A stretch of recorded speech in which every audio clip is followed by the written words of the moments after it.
Dressing మరి గెటప్పింగు కూడా బాగా చేంజింగ్ చేసేసావు. ఏంటి ఎవ్వరం? ఇందులో ఎవ్వరం ఏముంది? టైమును బట్టి తొండ ఊసర వెల్లిగా మారుతుంది, గొంగళి పురుగు సీతాకోక చిలుకుగా మారుతుంది, పంచెలు లాల్చీలు సూటు బూట్లుగా, నాటు సీసా వ్యాటు సీసాగా మారుతుంది. అలాగే మనము మారాం. అండర్స్టాండ్? ఓ బాగా అండర్స్టాండింగ్. నువ్వు మారినందుకు సచ్చే సంబరంతో మరో ప్లగ్ ఎక్కువ డ్రింకింగ్ చేస్తాం గాని నువ్వేటి ఇక్కడికి ఇలా కమింగ్ చేశావు? మరేం లేదు, ఒకే జాతి పిట్టలు ఒకే గూటికి, ఒకే జాతి పాములు ఒకే పుట్టకి, ఒకే జాతి వెధవలు ఒకే చోటికి చేరాలిగా. చాలా కరెక్టింగే కానీ ఇక పోసుకోలు కవుర్లకో పురుష్ ట్యాపింగ్ ఎట్టేసి విషయానికి వచ్చేద్దాం. అసలు నువ్వు ఇక్కడికి వచ్చిన రీజనింగ్ ఏంటి? నన్ను అడిగితే నిన్నెవడు అడిగాడు? నేను అడుగుతున్నది అతన్ని. ఆగు. ఏటి? డియర్ ఫ్రెండ్స్, నేను జైల్లో ఉండగా చాలా విషయాలు తెలుసుకున్నాను. ఈ లోకంలో మంచిని నమ్ముకున్నవాడు మట్టి కొట్టుకుపోతాడు, నీతిని నమ్ముకున్నవాడు గోతులో పడతాడు. కనుక బ్రతకాలనుకున్నవాడు చెడుని నమ్ముకోవాలి, ఆత్మను అమ్ముకోవాలి, మనసును చంపుకోవాలి. సో మీరు చేసే ఈ పాపిస్ట్ వ్యాపారంలో నేను పార్ట్నర్ గా చేరాలని వచ్చాను. ఏమిటి చిట్టి తండ్రి, పార్ట్నర్ గా చేరతావా? ఇంకా నయం, సోల్ ప్రొపరేటర్ గా చేరతానో కాదు. ఇలా రోడ్డును పోయే ప్రతివాడికి పార్ట్నర్షిప్ ఇవ్వడానికి ఇదేమన్నా అనాథ దరిద్ర దామోదర సమాజం అనుకున్నావా? మీరు పార్ట్నర్షిప్ ఇవ్వలేదనుకోండి, ఇక మీద మీరు చేసే ఏ వ్యాపారాన్ని సాగనివ్వను. ఎలాగంటారా? ఈ హోటల్ కట్టిన స్థలం ఒకప్పుడు శ్మశానం అని, అందుకే రాత్రుళ్ళు గదుల్లో పీడలు వాటి తాలూకు నీడలు తిరుగుతుంటాయనే పుకార్లని దేశం మొత్తం మీద షికార్లు చేయిస్తాను. అప్పుడప్పుడు మీ కారు బ్రేకులు సడన్ గా లూజ్ అవుతుంటాయి, మీ ఇంటి కరెంటు తీగలు తరచూ షాకిస్తుంటాయి, మీ గ్యాస్ సిలిండర్లు ధన్మని బద్దలైపోతుంటాయి. బాబు గారు, ఇవన్నీ జరిగితే మనం ఆరిపోతామంటారు. మదరు ఎట్టే నీ సౌఖ్య పులి స్టాపింగ్ ఎట్టే. ఏవయ్యా, నువ్వు మమ్మల్ని ఇలా టెర్రరింగ్ చేసేసి బెదిరించేసి. నో, ఇది బెదిరింపు కాదు. పార్ట్నర్షిప్ ఇవ్వం పొమ్మంటే రేపటి నుంచే ఈ ఉద్యమం ప్రారంభిస్తాను. అబ్బా ఎట్టే ఆ ముద నష్టపు ఐడియాలకు పులి స్టాపింగ్ ఎట్టే. ఏం చేతంటే మాతో వ్యాపారం చెయ్యాలంటే కొన్ని సిద్ధాంతాలు ఉన్నాయి. అయ్యేంటో తెలుసా? మంచి చూడకు, మంచి వినకు, మంచి మాట్లాడకు. Am I correct? కరెక్టేగానే స్పీచ్ కొట్టినంత శక్తియుక్తులు నీకున్నాయని నమ్మకం ఏంటి? ఉందో లేదో తెలియాలంటే చెప్పండి. మీకు చేతకానిది చెయ్యలేనిది ఏ పనైనా సరే నేను చేసి చూపిస్తాను. చాలా సంతోషం. చూడు బాబా, ఒకసారి వెళ్ళరా. ఇదిగో ఆ గలాసులో సైడింగ్ చేసేసి కొంచెం హెల్పింగ్ చేయండి.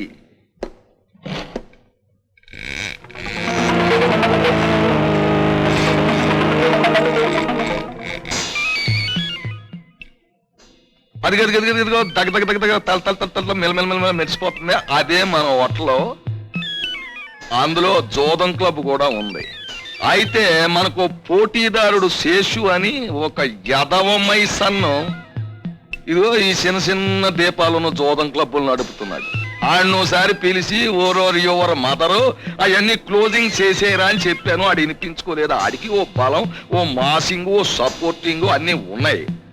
ఇప్పుడు ఆడి మెయిన్ క్లబ్బు ఇదిగో ఈ దీపం. ఈ దీపాన్ని మనం ఆడితే ఆల్ రైట్. ఈ పనికి 1,00,000 రూపాయలు అడ్వాన్స్ గా ఇప్పించండి. ఇదిగో నొక్కి ముద్దరు. ఇదిగో నేను మన క్యాష్ ఓ 1,00,000 ఒకటి 1 లాకింగ్ కట్టుకొచ్చాయి.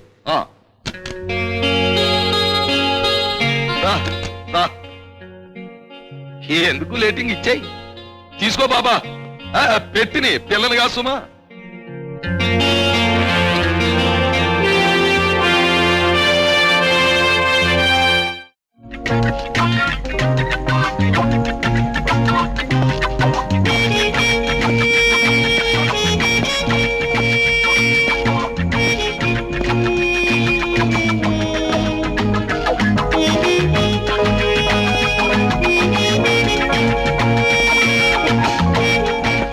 ఎవరి పక్షి? ఆ సత్యంగాడి హోటల్ ఓపెనింగ్ లో డాన్స్ ఆడిన పక్షిగాడు. మిస్టర్, గెలిస్తే ఎన్ని రెట్లు ఇస్తారు? 10 రెట్లు. 100కు 1000, 1000కి 10,000. 3 మీద 10,000, 5 మీద 10,000.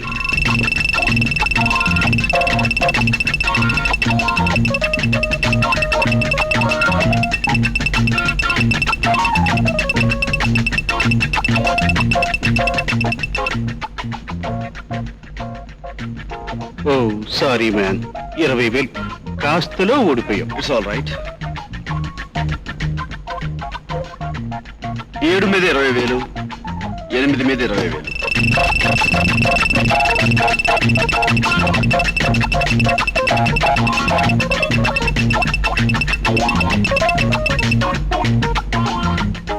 నా లక్కీ నెంబర్ 9, దాని మీద 40,000.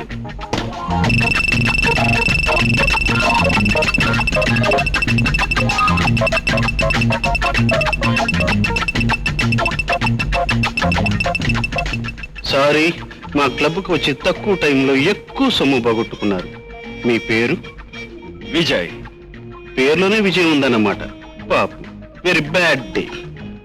ఇంకా డే పూర్తి కాలేదు, వేచి చూద్దాం నిజంగా ఇది ఎవరికి bad డేనో. Bye.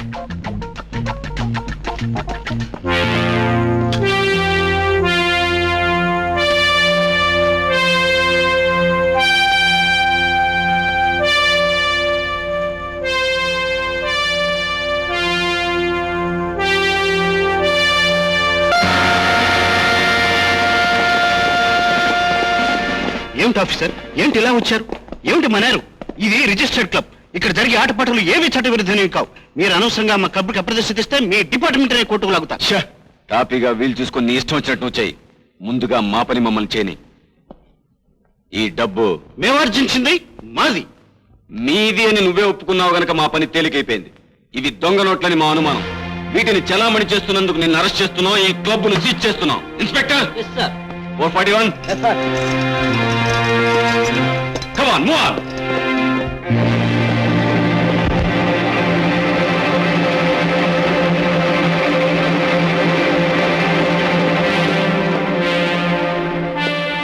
Day is a bad day and it's also a sad day. పేరులోనే కాదు పనిలో కూడా విజయం మందే. అండర్స్టాండ్? ఇల్లెలగ్గానే పండగ కాదు.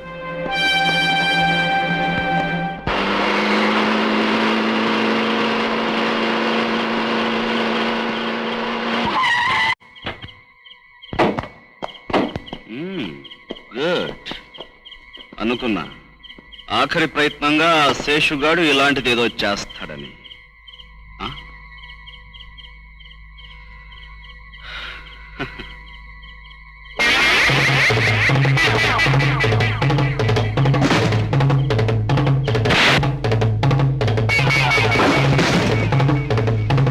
హాయ్.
ఓరి ఓరి ఎవరు మదరో, నువ్వు చాలా గట్టోడివయ్యా.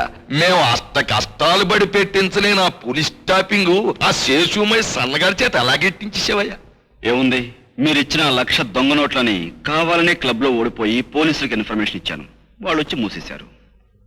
ఆ సరే అబ్బాయి, మేమిచ్చిన సొమ్ము దొంగ సొమ్ము అని నువ్వు ఎలా ఫైండింగ్ చేసావు? నన్ను అడిగితే యా, నేను అతన్ని అడుగుతుంటే మయాన్ని నన్ను అడిగితే అంటావేటి? చూడేది అబ్బాయి, ఎలా ఫైండింగ్ చేసావు? పూర్తిగా నమ్మకుండా నాలాంటి రాస్కేల్ కి నీలాంటి రాస్కేల్ అడగ్గానే ₹1,00,000 ఇచ్చాడంటే అవి ఖచ్చితంగా దొంగ నోట్లనే నాలాంటి రాస్కేల్ ఊహిస్తాడని నీలాంటి రాస్కేల్ కి తెలిసే ఉండాలి. ఏమంటావు రాస్కేల్? ఓరి ఓరి ఓరి మదరు, నువ్వు చాలా గొప్పోడివి, చేయగలపాల్సినోడివి. ఈ ఏళ్ళ నుంచి నువ్వు మా బెదర్తో సమానం. ఇదిగో నిజం చెప్తున్నాను, నిన్ను చూస్తుంటే చచ్చిపోయిన మా బెదరు రింగింగ్ అవ్వడమే కాదు, రిమెంబరింగ్ కూడా అవుతున్నాడు. ఈ ఆళ్ళు నువ్వు మా బెదరవైన సందర్భంగా మనం ఫుల్లుగా డ్రింకింగ్ చేసేద్దాం. కమాని కమాని.